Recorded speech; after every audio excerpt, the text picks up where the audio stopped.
ಕರ್ನಾಟಕದ ನೆಲದಲ್ಲಿನ ಉದ್ಯೋಗ ಕನ್ನಡಿಗರಿಗೆ ಮೀಸಲು ಮಾಡಬೇಕು ಅಂಥೇಳಿ ಒಂದು ಸಮಗ್ರ ಕಾಯ್ದೆಯನ್ನು ರಾಜ್ಯ ಸರ್ಕಾರ ತರಬೇಕು ಅಂತ ಆಗ್ರಹಿಸಿ ರಾಜ್ಯದಾದ್ಯಂತ ಎಲ್ಲ ಜಿಲ್ಲಾ ಕೇಂದ್ರಗಳಲ್ಲಿ ಇವತ್ತು ಪ್ರತಿಭಟನೆಯನ್ನು, ಒಂದು ದಿನದ ಧರಣಿ ಸತ್ಯಾಗ್ರಹವನ್ನು ಮಾಡುವಂತೆ ರಾಜ್ಯಾಧ್ಯಕ್ಷರಾದ ಸನ್ಮಾನ್ಯ ಶ್ರೀ ಟಿ.ಎ. ನಾರಾಯಣಗೌಡರು ಆದೇಶಿಸಿದರು.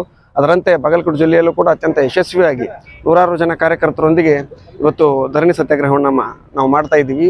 ಇನ್ನು ಜುಲೈ 10ನೇ ತಾರೀಕಿನ ಒಳಗೆ ರಾಜ್ಯ ಸರ್ಕಾರ ಈ ಕುರಿತು ಕ್ರಮ ತೆಗೆದುಕೊಳ್ಳದೇ ಇದ್ದರೆ ಕರ್ನಾಟಕ ರಕ್ಷಣಾ ವೇದಿಕೆ ಈ ಹಿಂದೆ ಡಿಸೆಂಬರ್ 27ರ ಐತಿಹಾಸಿಕ ಉಗ್ರ ಹೋರಾಟದ ರೀತಿ ಮತ್ತೊಂದು ಹೋರಾಟವನ್ನು ರೂಪಿಸುವ ಅನಿವಾರ್ಯತೆ ಸೃಷ್ಟಿಯಾಗುತ್ತೆ ಅಂತ ರಾಜ್ಯ ಸರ್ಕಾರವನ್ನು ಎಚ್ಚರಿಸಿ, ಕರ್ನಾಟಕದಲ್ಲಿ ಕನ್ನಡಿಗರೇ ಅಲ್ಪಸಂಖ್ಯಾತರು, ಕನ್ನಡಿಗರೇ ಜೀತದಾಳುಗಳಾಗುವಂಥ ವ್ಯವಸ್ಥೆಯನ್ನು ನಿರ್ಮಾಣ ಮಾಡಿದ್ದೀರಿ. ಅತಿ ಹೆಚ್ಚು ನಿರುದ್ಯೋಗ ಸಮಸ್ಯೆ ಕನ್ನಡಿಗರಿಗೆ ಕಾಡುವಂಥ ವ್ಯವಸ್ಥೆಯನ್ನು ಇಲ್ಲಿನವರೆಗೂ ಎಲ್ಲ ಸರ್ಕಾರಗಳು ಮಾಡ್ತಾ ಬಂದಿವೆ.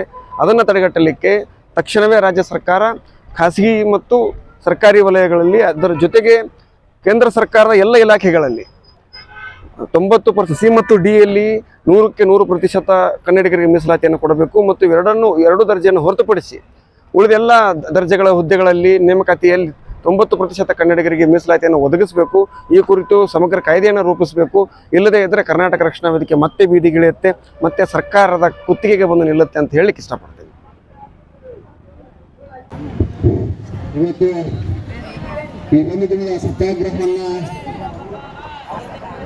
ರಾಜ್ಯಾಧ್ಯಕ್ಷ ಆದೇಶದ ಮೇರೆಗೆ ಹಾಗೂ ನಮ್ಮ ಜಿಲ್ಲಾಧ್ಯಕ್ಷರಾದಂಥ ಬಸವರಾಜ ಧರ್ಮಂತಿ ಅವರ ಆದೇಶದ ಮೇರೆಗೆ ಅವರ ಒಂದು ಪೂಜೆ ಹೋಗೊಟ್ಟು ಇವತ್ತು ಜಿಲ್ಲೆಯಿಂದ ತಾಲೂಕುಗಳಿಂದ ಬರುವಂಥ ಎಲ್ಲ ಹಿರಿಯ ಕಾರ್ಯಕರ್ತರಿಗೆ ಮೊದಲಿಗೆ ಅವರೆಲ್ಲರೂ ಕೂಡ ನಮ್ಮ ಬಸವರಾಜ ಧರ್ಮಂತಿ ಅವರ ಕಡೆಯಿಂದ